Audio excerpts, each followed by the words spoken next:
Stephen Hawking, c'est l'un des hommes les plus intelligents du XXe siècle. Pourtant, son corps est abîmé.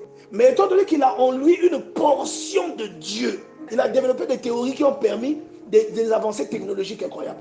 Il était sur un fauteuil roulant, tétraplégique comme ça. Et il ne bougeait pas. Il parlait avec un appareil. La portion de Dieu là lui permet de briller dans n'importe quel domaine. Dieu est la source de tout ce que tu cherches. Et il y a des choses que tu cherches, même lorsque en apparence tu es défavorisé. Le fait que tu sois en Dieu, en réalité tu n'es pas défavorisé. Le fait que tu sois en Dieu te favorise au-delà des personnes qualifiées. Est-ce que quelqu'un a compris ce que j'ai dit? C'est pourquoi tu peux faire les études que tu veux, avoir les diplômes que tu veux. Si tu n'as pas la grâce de Dieu, tu ne trouveras pas de travail. Je ne sais pas si tu m'as entendu. Il est fort probable que tu ne te maries pas malgré que tu es belle. Beauté, on dirait fleur. Mais telle beauté, tu es jolie, hein? Mais beauté, net sunga. Pourquoi? Parce que cette grâce-là, tu ne l'as pas. Il est avant toute chose. Mais tout a été créé par quoi? Par lui, pour lui et en lui. Et toute chose subsiste en lui. C'est pourquoi tu n'auras jamais de solution en dehors de lui. Il est l'origine. Donc la source, c'est lui. Tu peux être joli, mais tu ne peux pas... Joli là, ça ne donne pas tout. Quelqu'un comprend ça? Regarde, il y a des choses que Dieu seul peut donner. Donc quand il va mourir, toute la beauté là, elle va léguer ça à personne. Dis à ton voisin, recherche Dieu. Il ne t'a pas entendu, dis-lui bien. C'est rien, il faut dire à maman, recherche Dieu. Toute la beauté là ne lui aura servi à rien.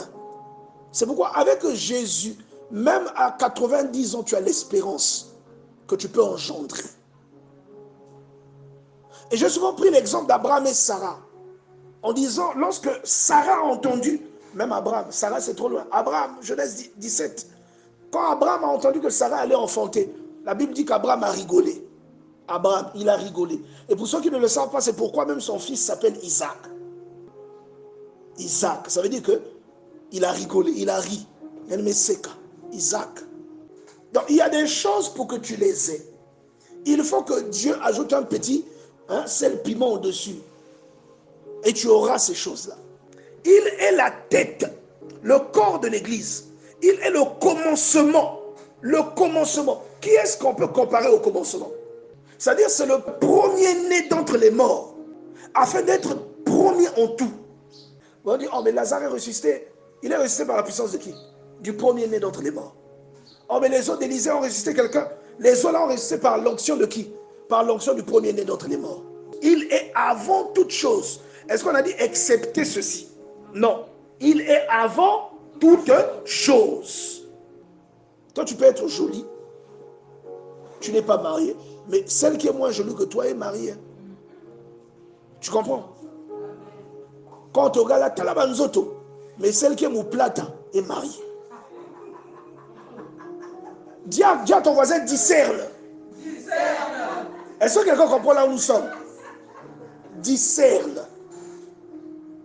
Il y a une chose que quelqu'un possède qui remplit toutes les autres choses. Voilà pourquoi je t'ai emmené ici. Il est avant toute chose et toute chose subsiste en lui. Il y a une chose là, quand tu possèdes la chose là, en fait tu excelles dans tous les domaines.